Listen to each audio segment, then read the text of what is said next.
Betapa bahagianya hati Nabi, betapa senangnya Nabi, betapa inginnya Nabi mungkin memeluk kita.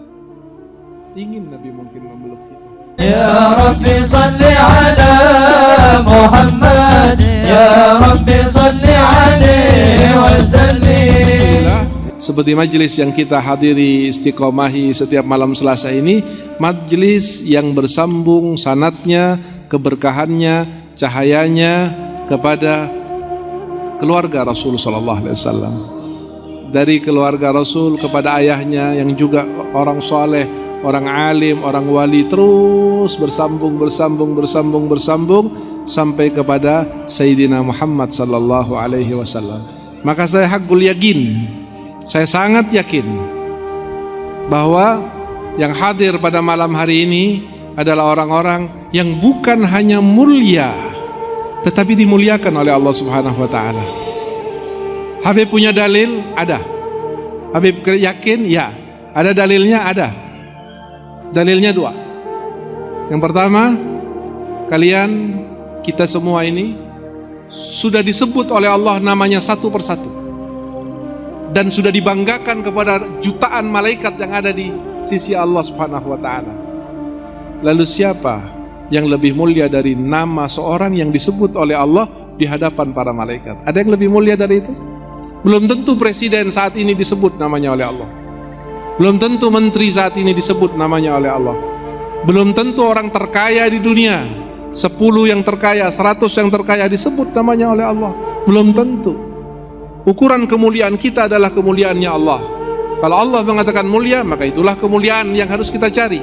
Walaupun orang lain menganggap itu suatu hal yang sia-sia, buat ente, buat kami yang dianggap mulia oleh Allah, itulah kemuliaan. Yang tidak dianggap mulia oleh Allah, bahkan dianggap hina, bagi kami itulah kehinaan. Dan itu adalah prinsip keimanan kami. Pertama, nama kita disebut oleh Allah Subhanahu wa taala. Yang kedua, nama kita disebut oleh Nabi Muhammad sallallahu alaihi wasallam. Anda tahu pada saat Anda membaca maulid tadi? Pada saat Anda membaca maulid tadi, Anda mengatakan Assalamu alayka ayyuhan nabiyyu wa rahmatullahi wabarakatuh, atau Assalamu alayka ya Rasulullah. Apa yang didapati oleh orang yang membaca salam kepada Nabi? Dalam hadis Nabi mengatakan, Ma min ahadin yusallimu alayya illa raddallahu alayya ruhi hatta arudda alaihi salam.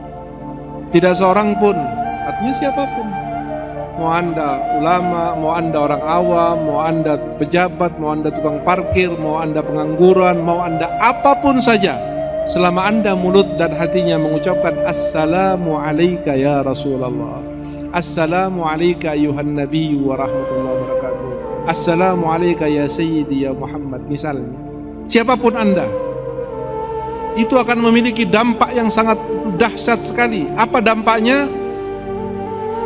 Salam Anda akan dapat mengembalikan rohnya Nabi Muhammad ke dalam jasad. Kata Nabi, Raddallahu alayya ruhi. Jasad, roh yang sudah terpisah ini akan dimasukkan lagi. Buat apa ya Rasulullah Allah memasukkan roh? Ada penjelasannya? Ada, kata Nabi.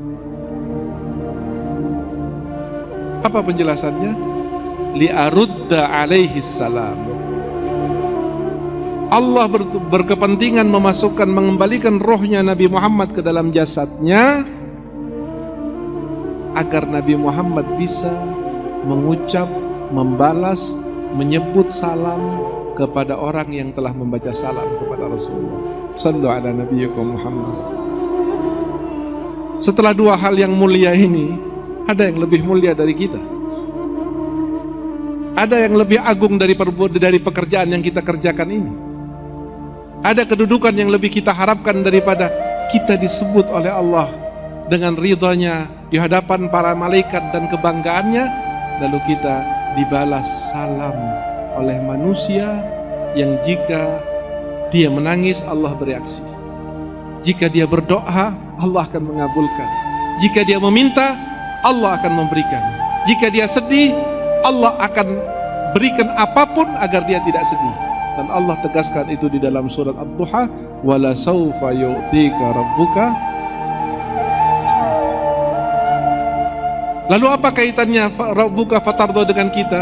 Kita umatnya Nabi Muhammad yang diperjuangkan oleh Nabi, yang didoakan oleh Nabi, ditangisi oleh Nabi. Nabi berdarah karena kita. Nabi berperang harus membunuh atau dibunuh karena kita. Nabi diusir karena kita. Nabi dipercaya menjadi didustakan karena kita. Semua karena kita. Lalu orang yang diperjuangkan oleh Nabi, tiba-tiba dia dengan hatinya, dengan mulutnya membaca salam kepada Rasulullah. Assalamualaikum ayuhan nabiyyu wa rahmatullahi wa barakatuh. Tidakkah Nabi akan bereaksi? Akankah Nabi diam? Akankah Nabi tidak peduli? Sementara Nabi sepanjang hidupnya memperjuangkan kita semuanya. Lalu orang yang diperjuangkannya tiba-tiba ingin kembali kepada Nabi, rindu kepada Nabi, cinta kepada Nabi, ingin mendekat kepada Nabi, merasa bersalah dan mengungkapkannya lewat salam kepada Nabi Muhammad SAW. Betapa bahagianya hati Nabi, betapa senangnya Nabi, betapa inginnya Nabi mungkin memeluk kita. Ingin Nabi mungkin memeluk kita. Apalagi kita saat menangis membaca salam kepada Rasulullah. Saya yakin Nabi Muhammad ingin hadir lalu memeluk kita, mengatakan sudahlah jangan menangis. Kenapa saya katakan demikian? Karena pernah dalam hadithul jidhi' Nabi Muhammad SAW satu waktu lagi khutbah, lagi ceramah, lagi menjelaskan tentang agama, tiba-tiba masjid digemparkan oleh suara rintihan. Rintihan yang sangat memilukan. Rintihan seakan-akan rintihan bayi yang ditinggal oleh ibunya. Maka sahabat menjadi gempar di dalam masjid. Suara rintihan apa ini? Ternyata saudara yang dirahmati oleh Allah, sebelum rintihan itu terdengar, Nabi Muhammad SAW ketika menyampaikan pesan agama, menyampaikan wahyu Allah, bersandar, berpegang, bertumpu kepada salah satu pohon kurma yang sudah mati, pohon kurma yang sudah ditebang, pohon kurma yang tidak lagi hidup, pohon kurma yang dijadikan sebagai salah satu tiang masjid di sisi masjid, dan itu dijadikan tempat Nabi oleh Nabi Muhammad ketika menyampaikan wahyu Allah dan pesan-pesan agama. Sahabat mengetahui bahwa Nabi butuh kepada mimbar, lalu dibuatkan mimbar oleh sahabat. Dibuatkan mimbar agar Nabi bisa lebih nyaman di mimbar tersebut. Selesailah mimbar baru dibuatkan, diletakkan di masjid. Lalu kemudian Nabi Muhammad pertama kali menyampaikan pesan-pesan agama. Di mimbar barunya, baru beberapa kalimat diungkapkan oleh Nabi Muhammad, tiba-tiba masjid digemparkan oleh suara rintihan.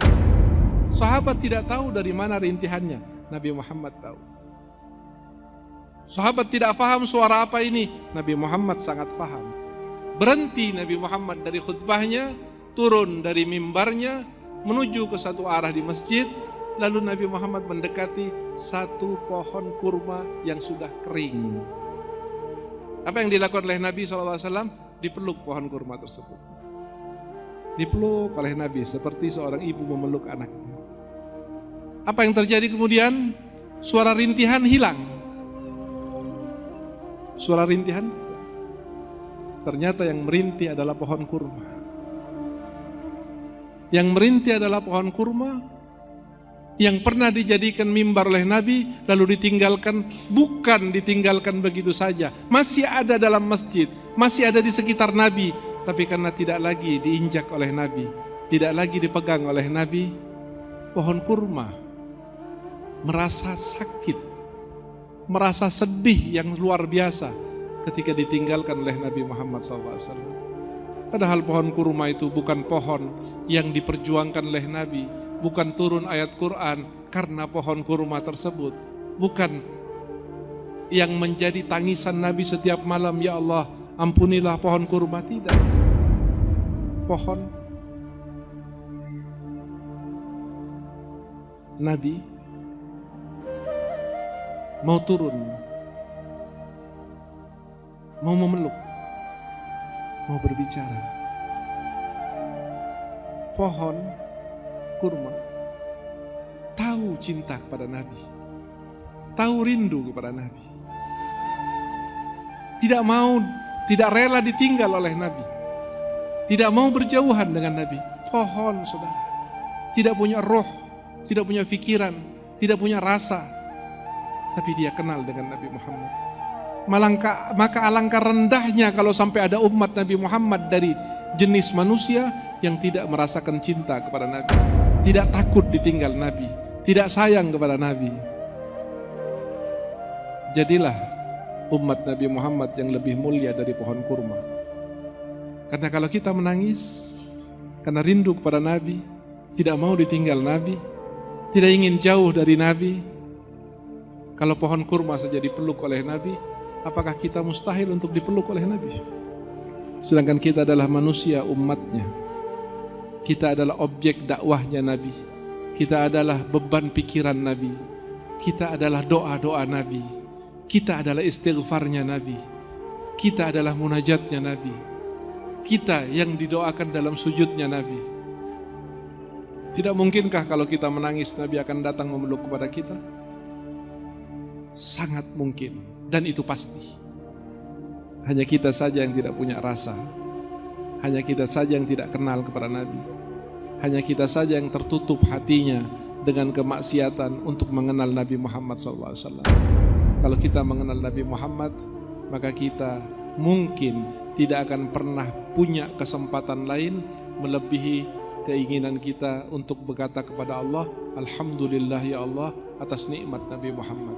Alhamdulillah atas nikmat Nabi Muhammad. Alhamdulillah atas nikmat Nabi Muhammad. Terus kita tidak akan putus mengatakan seperti itu, karena kita betul-betul tahu bahwa Nabi Muhammad adalah nikmat terbesar dari semua nikmat yang diberikan oleh Allah Subhanahu wa Ta'ala.